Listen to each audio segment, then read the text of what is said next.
Sejam bem-vindos e bem-vindas mais uma vez ao canal. Lembrando a todos que estamos seguindo uma ordem cronológica do material. No nosso primeiro encontro, passamos sobre todas as espécies de contrato, explicamos como funcionam de uma forma genérica todas essas espécies, depois entramos em contrato de compra e venda, e agora vamos encerrar a matéria de contrato de compra e vendas falando sobre elementos constitutivos. Né? Em sala de aula nós já comentamos também sobre isso, para lembrar que vamos falar sobre o que já detalhamos em sala de aula. Expliquei para vocês que é importante, como elemento constitutivo, termos as partes, a coisa e o preço, né? Não só o preço, mas as condições de pagamento. Nós sabemos também que as partes devem ser qualificadas. Então, eu tenho a identificação do credor, a identificação do devedor, o estado civil, a profissão, o endereço de ambas as partes, para haver uma segurança jurídica melhor e cumprir aí o objetivo do contrato. A coisa, que nós chamamos também de res, que é a palavra em latim, que identifica a coisa no direito, que é o objeto principal da relação de compra e venda, tá? E que ele tem algumas especificações que nós vamos falar mais adiante. E o preço, que é muito importante definirmos o preço da relação de compra e venda, onde sabemos que, quando se fala em contrato de compra e venda, nós temos a onerosidade, tá? A onerosidade é um princípio fundamental do contrato de compra e venda, porque se não tiver onerosidade, ele não é compra e venda, pode ser um comodato, mas compra e venda ele não é.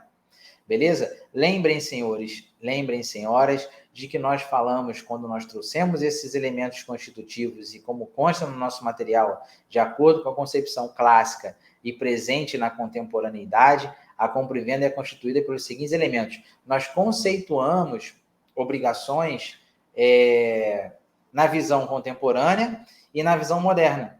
Então, essa experiência que nós trouxemos da visão contemporânea e da visão moderna é justamente a experiência que nós teremos para construir um contrato. Beleza? Lógico que dentro disso tudo, nós temos que fazer valer o princípio da pacta sunt servanda.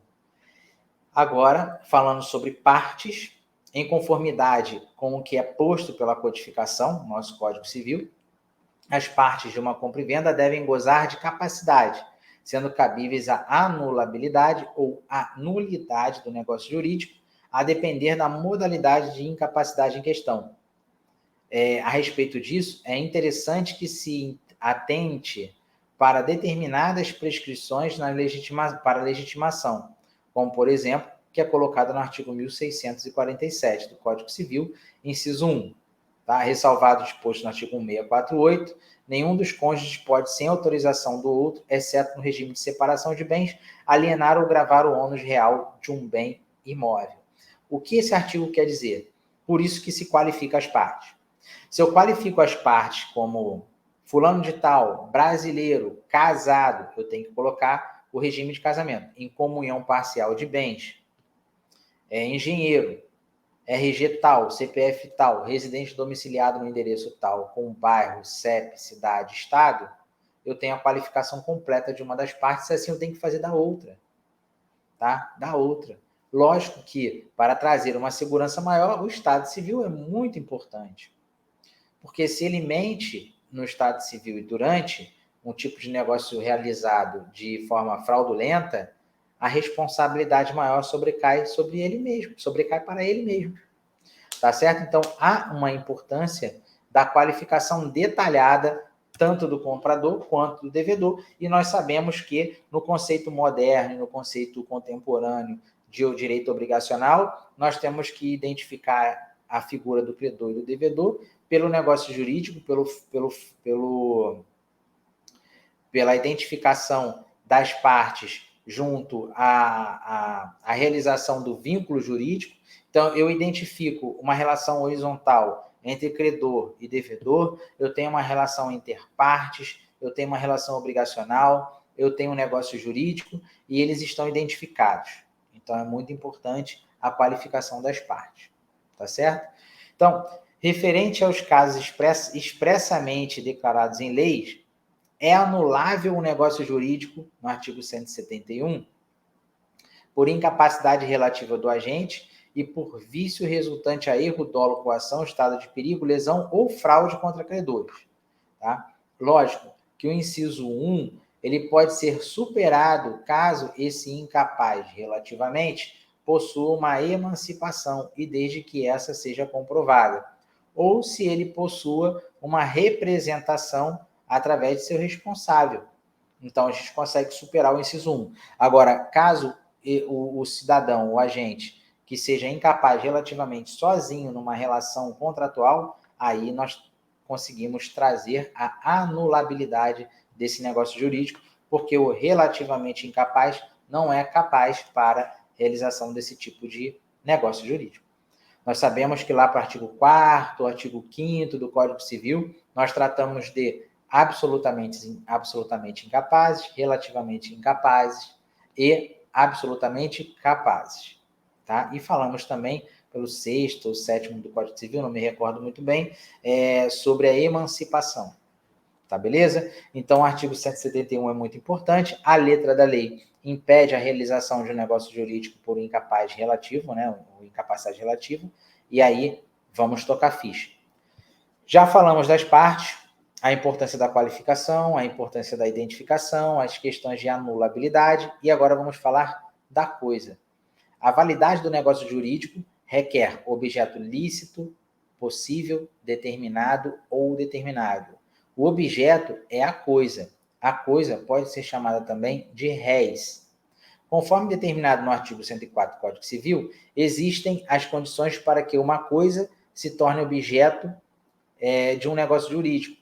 Além de lícito e possível, atende-se pelo requisito de determinação, estabelecendo a necessidade de uma coisa ser determinada, isto é, coisa certa, ou determinável, que significa algo incerto, a ser indicado por gênero e quantidade. Então, nós sabemos que, para ser coisa certa, deve-se haver o preenchimento de 3 requisitos: o gênero, a quantidade e a qualidade. E para ser coisa incerta, somente o preenchimento de 2 requisitos já bastam: o gênero e a quantidade.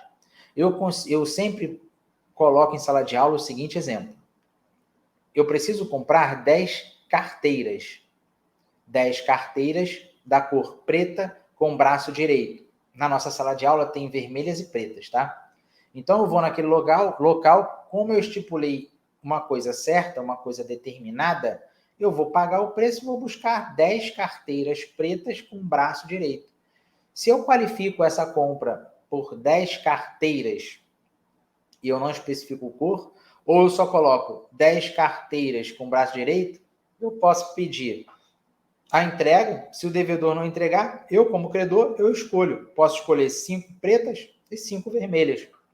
Então, a coisa determinável não preenche os mesmos requisitos da coisa determinada, quais sejam gênero, quantidade e qualidade. Beleza? Então, tá certo. Também é colocada como pela codificação a compra e venda de coisa futura. Tá? Isso aí é completamente possível, que é bem exemplificado nas chamadas vendas sobre encomenda. Tal colocação é explicitada pelo artigo 483 do Código Civil. A compra e venda pode ter objeto coisa atual ou coisa futura. Neste caso, ficará sem efeito o contrato se esta não vier a existir, salvo se a intenção das partes era de concluir contrato aleatório. Então, se eu tenho uma coisa futura para ser entregue e por algum motivo essa coisa não é entregue, eu posso, inclusive, transformar essa obrigação em perdas e danos, tá? Mas vai depender do caso concreto, vai depender também se a gente coloca a intenção das partes de concluir contrato aleatório. Então, existe o salvo no artigo 483 que pode dar uma margem de interpretação diferenciada. Além disso, também é destacada a necessidade de alienabilidade da coisa a ser vendida, haja vista que a venda de uma substância que não seja consumível na esfera jurídica pode acarretar sua nulidade. em virtude do não cumprimento do requisito da licitude do objeto, ou mesmo por configurar uma fraude contra a lei imperativa, ambas as situações previstas no artigo 166 do Código Civil. É nulo o negócio jurídico quando for ilícito, impossível ou indeterminável o seu objeto, ou tiver por objeto fraude, objetivo fraude da lei imperativa. Então, quando há o objetivo de fraude, quando o objeto foi ilícito ou foi impossível ou indeterminável para o seu cumprimento, o negócio ele é nulo. Há uma nulidade do negócio jurídico em razão da ilicitude e da fraude. Beleza? Então, esgotamos aí as partes, que é o primeiro requisito. Esgotamos a coisa, que é o segundo, e vamos fechar o preço.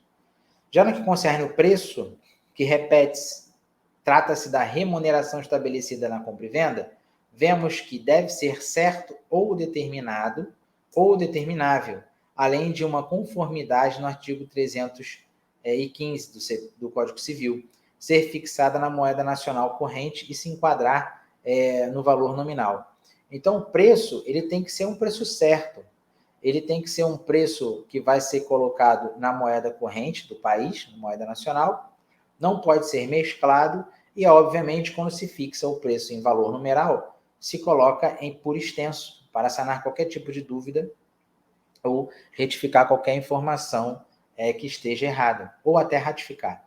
Então, por essa razão, não basta só o preço. A forma de pagamento também é importante, tá? Então, as dívidas em dinheiro deverão ser pagas no vencimento, em moeda corrente pelo valor nominal, salvo o disposto nos artigos subsequentes. São nulas as convenções de pagamento em ouro ou em moeda estrangeira, bem como para compensar a diferença entre o valor desta e o da moeda nacional, excetuando-se os casos previstos na legislação especial. Quando o legislador coloca excetuados ou salvo disposição contrária, é porque pode existir alguma outra situação mais específica para aquela relação. Então, se eu tiver numa transação em fronteira, ou algum objeto que seja cotado por algum índice, que não é de conhecimento nosso da cidade, ou seja de interior, ou seja de fronteira com algum outro país com acordo internacional, pode haver alguma legislação específica para tratar daquele assunto. E aí aplica-se no artigo 318, e aí, obviamente, não será obrigado o pagamento em moeda corrente e moeda nacional, né? Tem que se respeitar a legislação especial. Tendo isso em mente, são pontuados algumas classificações especiais de preço: preço por cotação, preço por avaliação, preço tabelado, preço médio, preço unilateral. O preço pode ser traduzido em um título de crédito, tanto na modalidade de obrigação pró-soluto quanto pró-solvendo. Beleza? Então, aqui na questão encerrando as especificações de preço, falamos de parte, falamos de coisa, falamos de preço, que é a composição e a montagem do nosso contrato. Vamos falar sobre composição sinalagmática. Os riscos e as despesas de um contrato de compra e venda, que nós agora vamos tratar. Como mencionado anteriormente, o contrato de compra e venda é marcado pela presença sinalagma, que se trata de caráter das relações obrigacionais complexas, em que as partes envolvidas são credoras e devedoras mutuamente. Essa configuração verificada implica uma proporção igualitária de direitos e deveres, em cima da qual se constrói o equilíbrio contratual visto entre comprador e vendedor. Vamos tratar agora, né, para finalizar essa questão da composição sinalagmática, sem precisar ler. Eu vou ler daqui a pouco o último parágrafo para a gente fechar a nossa ideia. Vamos entender agora as obrigações mútuas, né, que se fixa e que se formaliza num contrato. Eu tenho uma situação onde eu qualifico as partes, qualifico o objeto, qualifico o preço. Eu já tenho preenchido alguns requisitos contratuais. Mas dentro dele, eu coloco obrigações. Essas obrigações, elas são mútuas. Por exemplo, o comprador se obriga a entregar a coisa após o pagamento no prazo de tanto tempo. O comprador, o vendedor, né, se obriga a entregar a coisa. O vendedor deve apresentar documentação de montagem da coisa. O vendedor deve apresentar seu CNPJ ativo, comprovação do seu CNPJ ativo. O vendedor deve apresentar certidões negativas de débitos fiscais, enfim. Eu posso exigir determinadas obrigações para o vendedor, como eu também posso exigir determinadas obrigações para o comprador. O comprador deve apresentar certidões negativas tais e tais. O comprador deve apresentar documentação de comprovante de residência para a entrega ser bem efetivada, sem risco de devolução ou dano. O comprador tem que pagar o preço de X em tanto tempo, caso contrário, não recebe o produto comprado, adquirido ou almejado. Então, essas obrigações elas são consideradas como obrigações mútuas dentro de uma relação contratual. Tá bom? Então, posto isso, é discutido sobre riscos envolvendo as transações presentes na consumação do acordado em contrato, às quais se associam as despesas de transporte, escritura e registro da coisa, além dos riscos vinculados à própria coisa e o preço. Isso também pode ser discutido em sede de contrato. Tá? Artigo 490. Salvo cláusula em contrário, ficarão as despesas de escritura e registro a cargo do comprador e a cargo do vendedor as da tradição.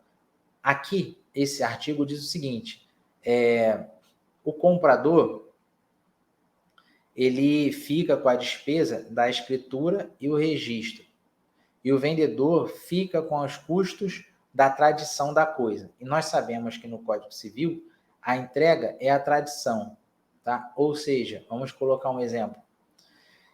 O vendedor, ele vai mandar entregar uma coisa móvel e vai pagar o transporte. E o comprador vai pagar o registro dessa coisa que chega, tá? A seu poder. Mas nada impede, como o artigo 490 coloca, salvo cláusula em contrário, que eu modifique a ordem disso tudo ou sobrecarregue o comprador ou o devedor, desde que tal situação esteja prevista no contrato. Porque o contrato é a manifestação de vontade entre as partes e são preenchidas de normas dispositivas. Lógico que o comprador pode abrir mão do seu direito do caput do artigo 490 e o vendedor também pode abrir mão do seu direito do caput do artigo 490.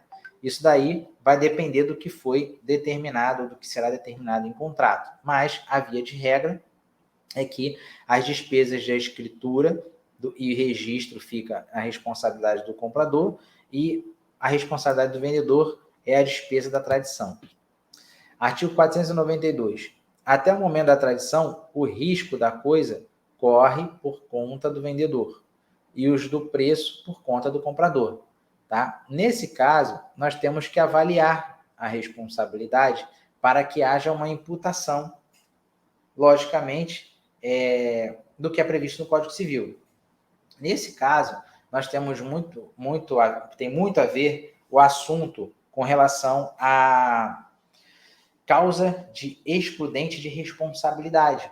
Se o devedor, ou o vendedor não entrega a coisa no prazo determinado em razão de caso fortuito, força maior, ele está excluído de se responsabilizar por perdas e danos. Comprovado que não houve a intenção, somente a devolução do valor já resolve o contrato.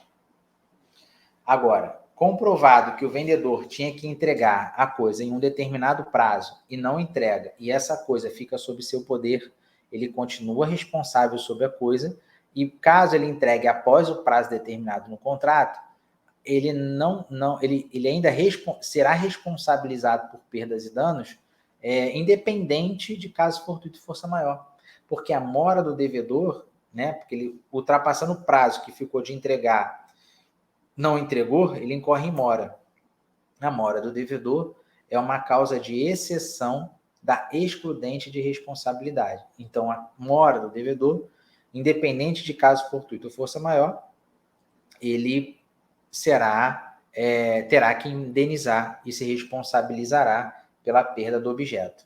Tá? Lógico que há uma outra exceção, no caso da cláusula de assunção de competência.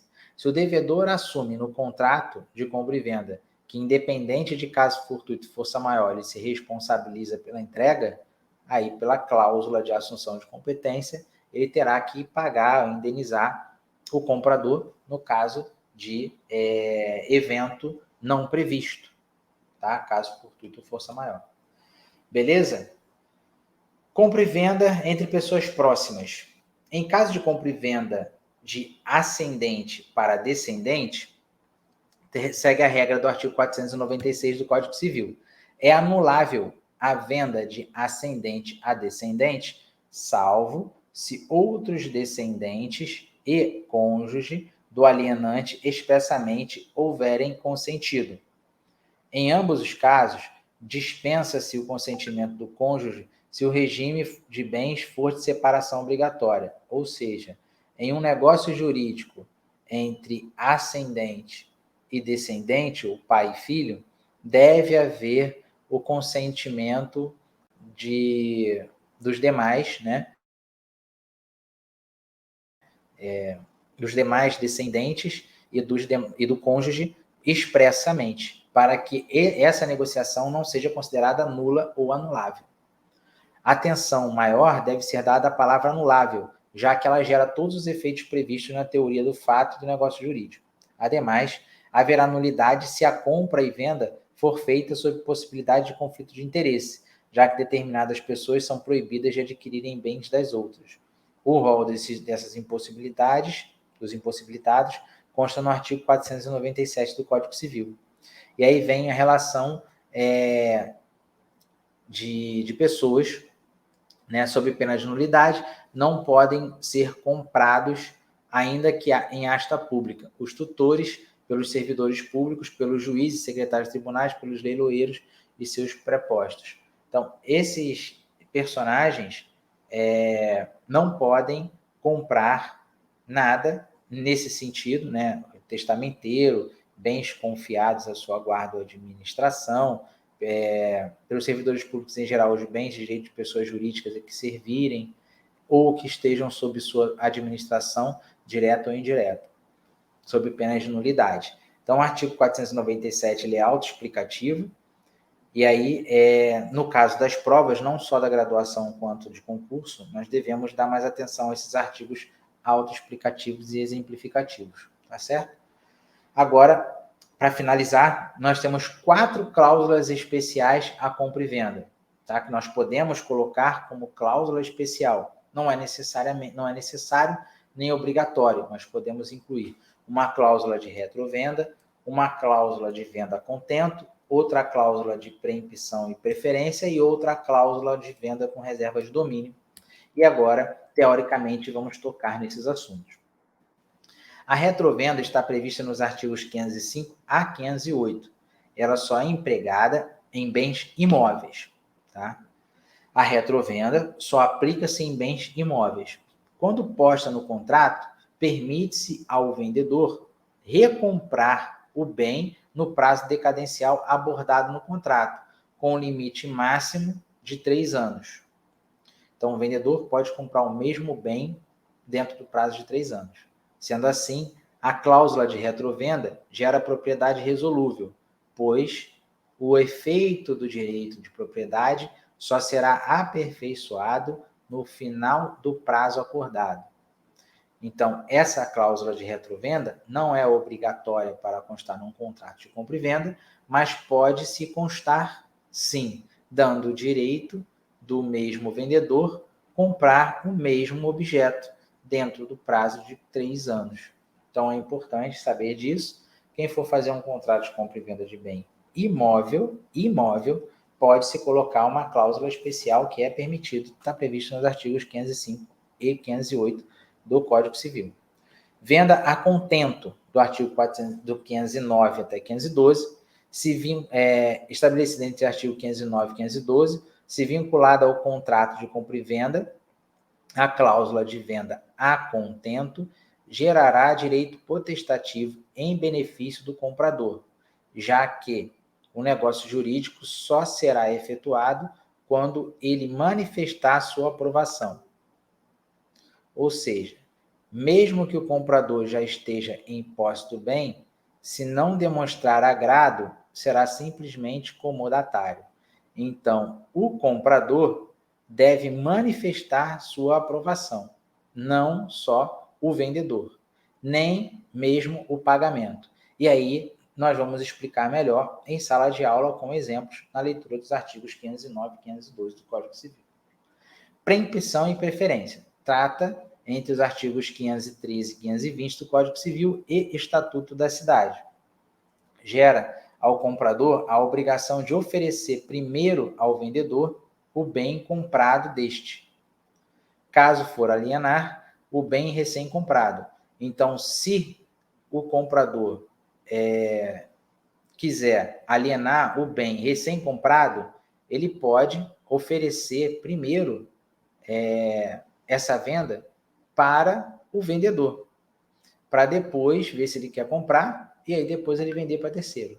O prazo para exercer o direito de preferência não poderá exceder a 180 dias se for coisa móvel, ou 2 anos se for imóvel, tá? Então, essa cláusula especial de preempção ou preferência pode ser incluída num contrato de compra e venda, mas para quem trabalha com esse tipo de situação, compra e venda de imóvel.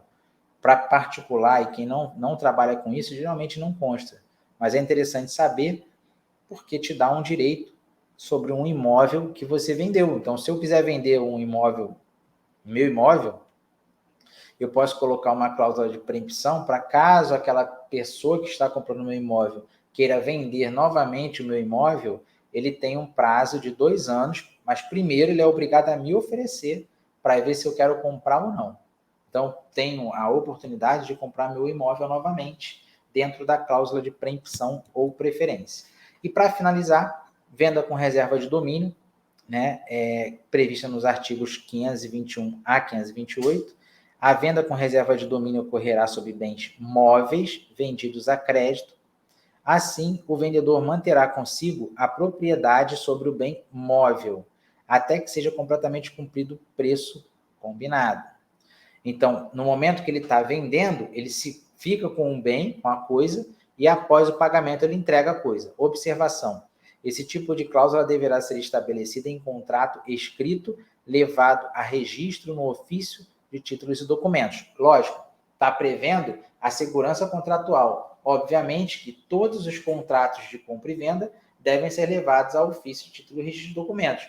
Nós não vamos fazer um contrato com cláusulas especiais sem registrar em cartório. Beleza? Essa parte dessas quatro cláusulas especiais ao contrato de compra e venda, vamos entrar mais detalhadamente em sala de aula e finalizar a matéria de contratos. Beleza? Então, agradeço aí a todos a atenção. Nos vemos presencialmente na próxima oportunidade. Obrigado, um abraço e até mais.